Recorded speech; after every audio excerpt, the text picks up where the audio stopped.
Good morning, everyone. So for those of you that have been here last week, will remember the absolutely beautiful message that Ashley, that's a visiting preacher from the North, shared with us on how the way we view God shape the way we live our lives. And for me, I think one of the ways that we should live our lives is that we should walk closely with God.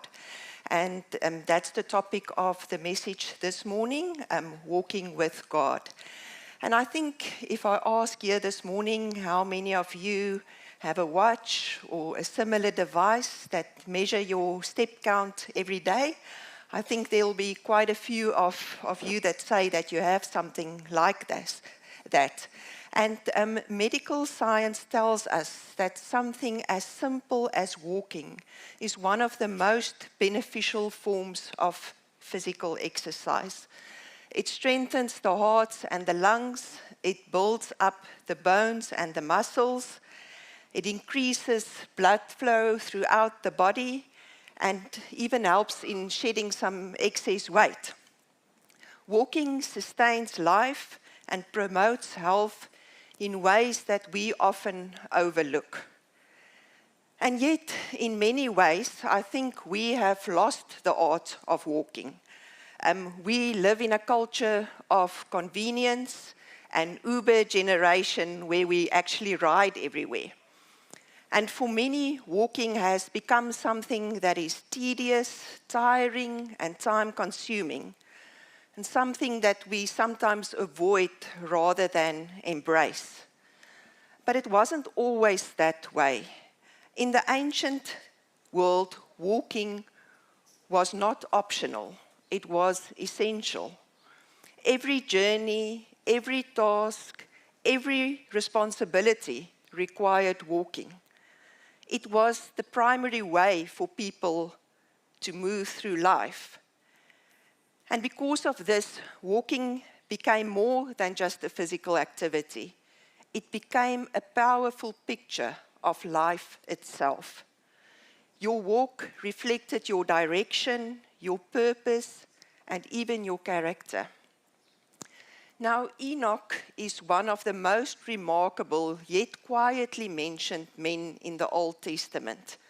And he is one of just two men of whom it is said in Scripture that he walked with God. So let's take a look at the story of Enoch, and you'll find that in Genesis 5, verse 21 to 24. So when Enoch had lived 65 years, he became the father of Methuselah. After he became the father of Methuselah, Enoch walked faithfully with God 300 years and had other sons and daughters. Altogether, Enoch lived a total of 365 years. Enoch walked faithfully with God. Then he was no more, because God took him away. So in just 4 short verses, we catch a glimpse of someone whose distinguishing mark in life was that he walked faithfully with God. And that's it. No long resume, no list of his achievements, no record of great battles that he fought or earthly success, just one defining truth, and that's that he walked with God. And there are always noticeable and notable character traits in the lives of men and women that walk with God. It's usually something that you can see, you can feel it. It shows up in their character, in their choices, in the quiet moments when no one else is watching them. And Enoch was no exception to this. We can be certain that he possessed character traits which set him apart from his contemporaries. So if we look at the idea of walking, we can actually find it throughout Scripture. And some examples of that is that we are called to walk by faith, to walk worthy of the Lord, to walk by the Spirit, and to walk in love. So in the New Testament, the word walk is translated from the Greek word peripateo, literally meaning to walk around, and as mentioned earlier, was used to describe a person's daily life, conduct, or behavior. And likewise, in the Old Testament, the word walk comes from the Hebrew word halak and can be used either in a literal sense or in a figurative sense, depending on the context. So in certain instances, it refers to physical walking, and in other instances, it describes one's manner of living.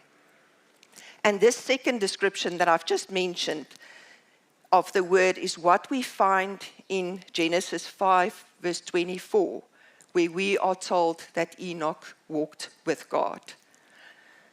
The Hebrew lexicon, which is an analytical dictionary specifically designed to define and explain the vocabulary of the Hebrew language, further explains that the word walked in this verse indicates a manner of living characterized by an intimate devotion or fellowship. So when Scripture says that Enoch walked with God, it's not describing a single moment. It's describing a lifestyle. It means he lived in close fellowship with his Creator. It means he cultivated intimacy with God. It means he didn't just visit God occasionally. He walked with him on a daily basis. So what did Enoch's life and walk actually look like? Let's look together at a few of the characteristics of Enoch's walk with God. And the first one is that it was a walk of intimate friendship and communion. So first of all, if we say walking with God, it doesn't mean just ticking off a box of a spiritual checklist. It's not just the case of, did I pray today or did I read my Bible?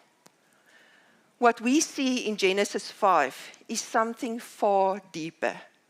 When it says Enoch walked with God, it paints a picture of real closeness, like two friends walking side by side, talking and sharing, and simply enjoying being together. To walk with someone means that you are near them, you're moving in the same direction.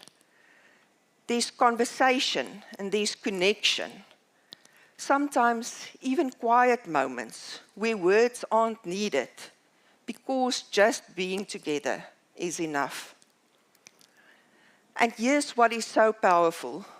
God isn't only looking for your obedience. He actually desires your company. He's not a distant and uninterested father. He invites you into a relationship that is real, personal, and full of life.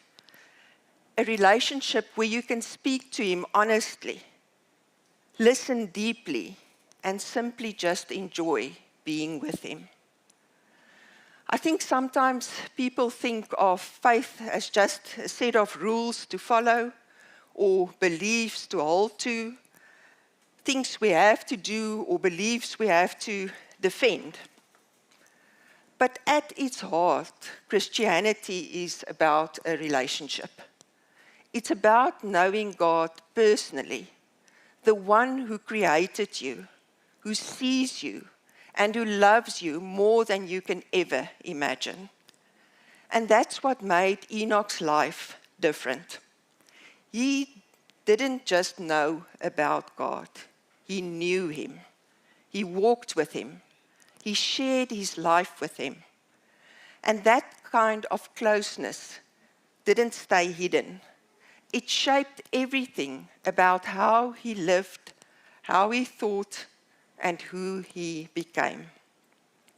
The second characteristic of Enoch's walk was that walking implies agreement. In Amos 3, verse 3, we read the following: "Do two walk together unless they have agreed to do so?" So this rhetorical question assumes a negative answer. The only way one can walk with God is to conform to the way that God walks. If it's just a matter of two humans walking together, they can easily reach a compromise. But when we walk with God, there's no compromise. There's only surrender.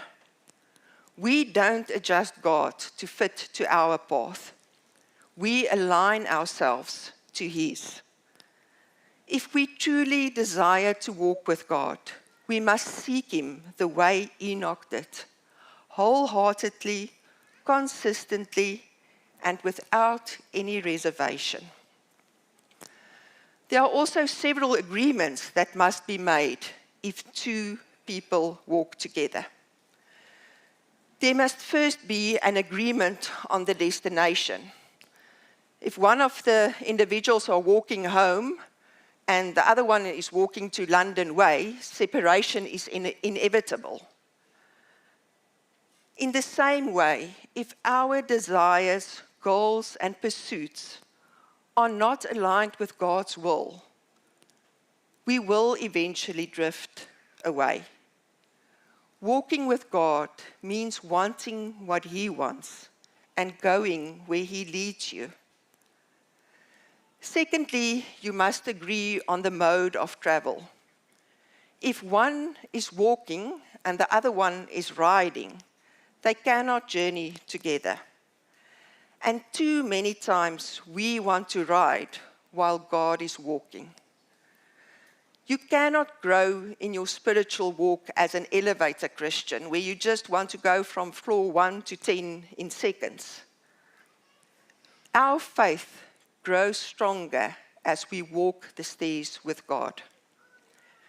You cannot rush what God intends to develop through your journey. Without God, you cannot do it. But without your willingness, God will not force it. And then finally, there must be agreement in the direction. If one goes east and the other one goes west, they cannot walk together. You cannot walk with God if you and God are not going in the same direction. We cannot pursue our own way and expect to remain close to God. Agreement is not optional, it's essential. God will not abandon His path to follow ours. Instead, we are called to lay down our path and follow His. Because in the end, God determines the path, the pace, and the place. And the blessing is found in walking with Him. The third characteristic of Enoch's walk is that it was a walk of consistency and obedience. Walking with God is not a life built on fleeting feelings or passing emotion. It is shaped by obedience. Just as a journey is taken step by step, walking with God is a daily decision, a deliberate choice to follow His ways, even when the road is steep and even if it is hard. Scripture makes it clear in Deuteronomy 5, verse 33, that says, "Walk in obedience to all that the Lord your God has commanded you, so that you may live and prosper and prolong your days in the land that you will possess." Faith and obedience goes hand in hand.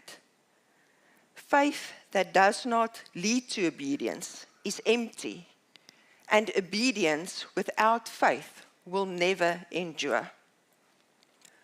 We cannot say that we trust God while at the same time we are resisting His voice.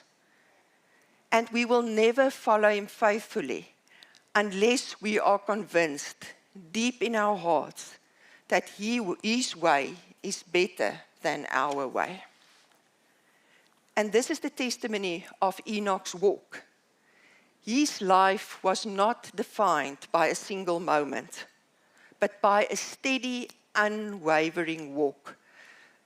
The scripture that I read in Genesis 5 says that he walked faithfully with God for 300 years.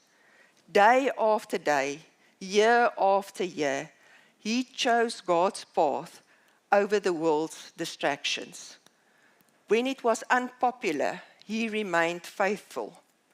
And when it was difficult, he did not turn back.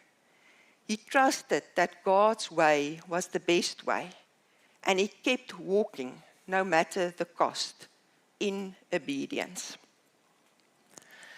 Now, maybe you are imagining Enoch living in isolation, where walking with God was simple and untouched by the pressures from the world. And you might say to me, it was easy for Enoch to walk with God. But was that really the case? Let's take a look at the world that Enoch lived in. He was definitely not living in a time of spiritual revival. Enoch was Noah's great-grandfather, living in a time where the world had largely forgotten its creator. If we go back to Genesis 4, so the chapter before we read about Enoch, we read about Lamech, a man who embodies just how far humanity had drifted. He comes from the line of Cain, and Cain was the guy who killed his brother Abel. And instead of breaking that legacy, Lamech actually amplifies it. Lamech is described as a man that was proud, boastful, and he had some serious anger issues. He boasts about it. In Genesis 4, verse 23 to 24, he brags about killing a man for merely wounding him. Sin wasn't hidden anymore. It was celebrated. Imagine living in that kind of world. A society where harm and retaliation were not just present, but actually openly embraced. A world where choosing to walk with God doesn't make you fit in, and where faith was mocked. Where walking with God makes you stick out like a sore thumb. And it didn't stop with Lamech. Generation after generation, the darkness deepened. By the time we reach chapter 6 of the book of Genesis, the picture in Genesis 6 verse 5 is devastating. It says, the Lord saw how great the wickedness of the human race had become on the earth, and that every inclination of the thoughts of the human heart was only evil all the time. And this is the backdrop of Enoch's life. A culture collapsing on itself. A humanity consumed by its own corruption. The world had gotten so messed up that hardly anyone was following God anymore. It's the kind of world that can make you want to throw your hands up in the air and just go with the flow. And yet, in the middle of all that darkness, one man chose a different path. Enoch walked with God and an intimate relationship, despite the external culture. Enoch's journey with God did in fact not unfold in isolation or in some distant, untouched realm. It was lived out in the raw reality of his world. Furthermore, Genesis 5 tells us that Enoch's walk began soon after he fathered Methuselah. So he was a regular guy living a regular life. He had a wife, he had kids, a real life probably pressed in. He had a household, work to do. His life probably revolved around meals and children and the tug of many needs. And although his walk with God eventually did remove him from this world to the heavenly realm. From the commencement of his walk with God until its conclusion, Enoch lived in a very real world. Enoch's walk with God took him to ordinary, everyday places. It took him to ordinary, everyday people and to ordinary, everyday responsibilities. His devotion to God did not grow in a quiet cabin away from people. It was not confined to sacred spaces. It was revealed in his home, expressed in his work, and demonstrated in his community. Enoch also did not hide his faith or keep it quiet. Jude 1 verse 14 to 15 reveals that Enoch was a prophet who openly testified against the ungodly and warned of the coming judgment.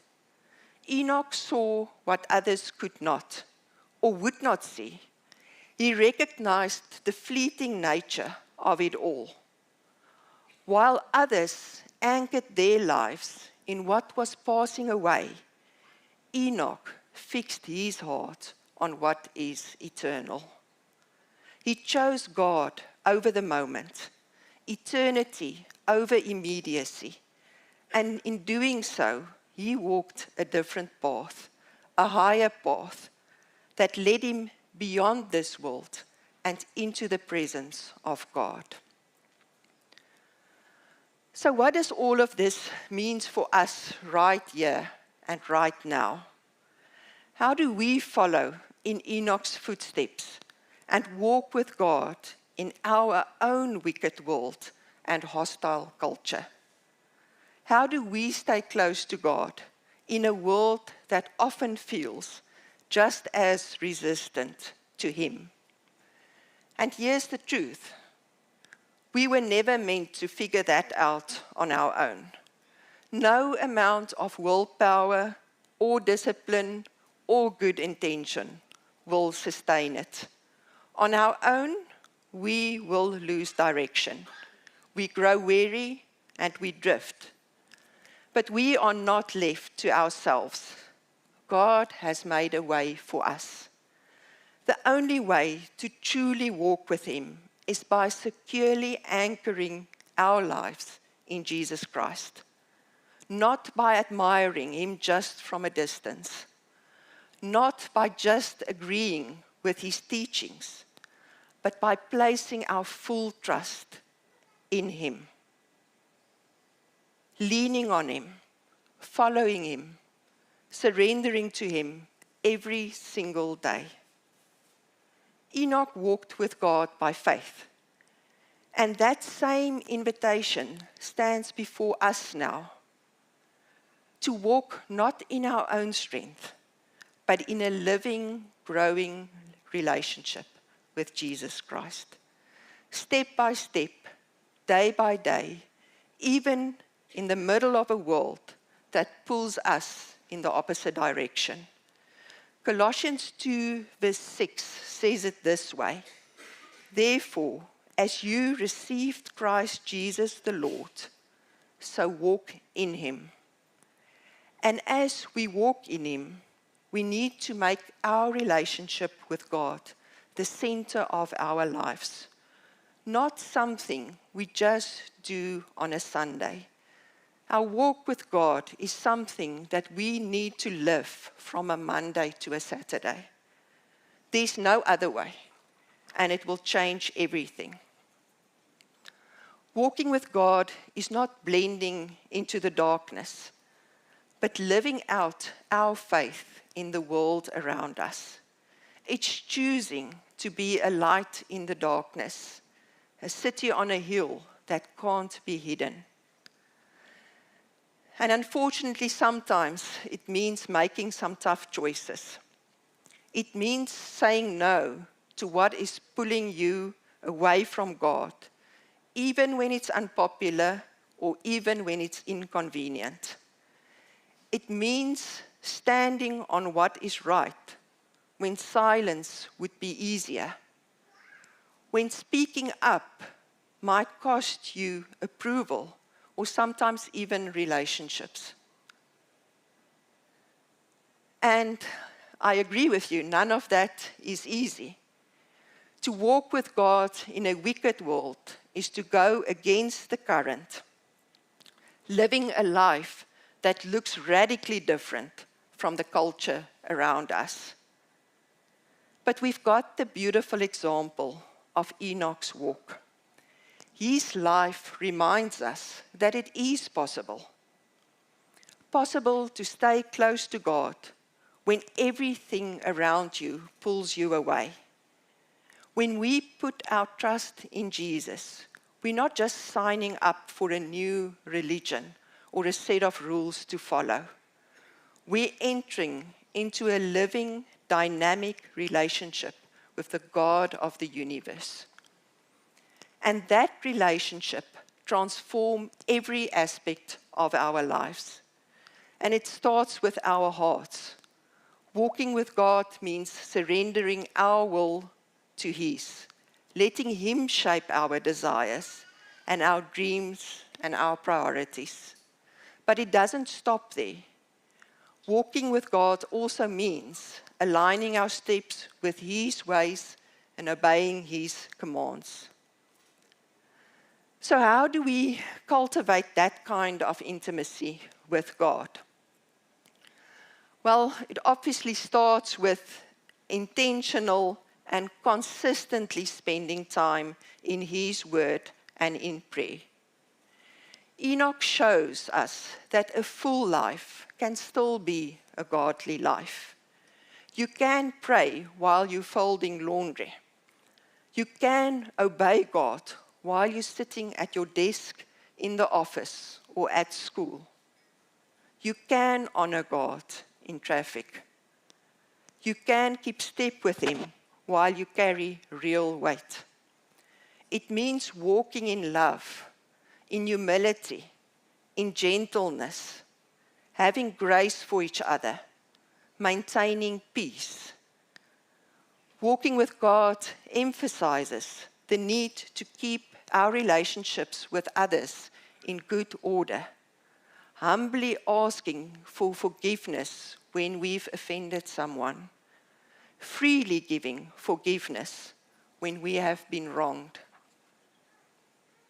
Enoch's walk points us in the right direction, but he was just a glimpse of someone far greater.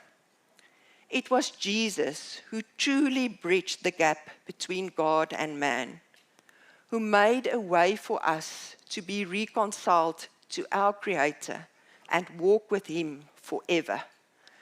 And when Jesus walked this earth, He showed us what it looks like to live in perfect communion with our Father.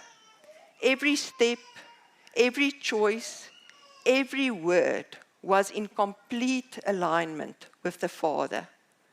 He obeyed even when obedience led Him to the cross. He loved those others rejected. He reached out to those society pushed away. And He spoke truth fearlessly to both the weak and the powerful. And through His death and resurrection, He made it possible for us to do the same. So perhaps after listening to all of this, you are still carrying some questions. Can faith still flourish in a harsh world? Can obedience last when everything is pushing back against it? Do my small, ordinary steps make any difference at all? I want to end and leave you with a challenge. If there is someone here this morning and you have never put your faith in Jesus, why not start the adventure of life with God now? Why not make today the day to take the step and acknowledge Jesus as your Savior, confess your sins and need for Him, and start your walk with Him. On the other hand, for all of us that are already followers of Christ, this week I want you to take an honest look at your walk with God. Are you truly walking in intimacy with Him? Creating space in your busy schedule to be in His presence, to listen to Him, and to be led? Are you walking in obedience to His commands, even when it's difficult or uncomfortable? What might change if, rather than striving to be great, we simply stay in step with the one that is great? What would courage look like at your work desk, or in your classroom, or in your kitchen, if you knew that God's arm was linked with yours as He walks with you through your life? So let's be people that walk with God consistently, quietly, and faithfully. Let's be the Enochs of our generation, the one who stands out because of our unwavering faith and our unflinching obedience. And as I've said, it's not easy. There will be times when we feel like we are the only ones on the narrow road, when obedience feels lonely, and where faith feels costly. But let's remember that we're not walking alone. We're walking with the Creator of this universe, and that should change everything for you. In a world that changes by the minute, let's cling to the one that never changes. We can choose moment by moment, day by day, to keep walking with God, to keep putting one foot in front of the other in faith and obedience. And when we do that, light will break into dark places. Hope will take root where it once felt impossible. We'll start to make a difference in the world around us and in our community. That's the kind of life Enoch lived. Not just knowing about God, but walking with Him. When the culture around him spiraled towards selfishness, Enoch chose a quiet, consistent, courageous companionship with the Lord. Enoch's story is not about an extraordinary walk. It's not about extraordinary achievement, sorry. It's about an extraordinary walk. And in the same way, the invitation stands before us today. Will you choose, step by step, to walk with God in your life?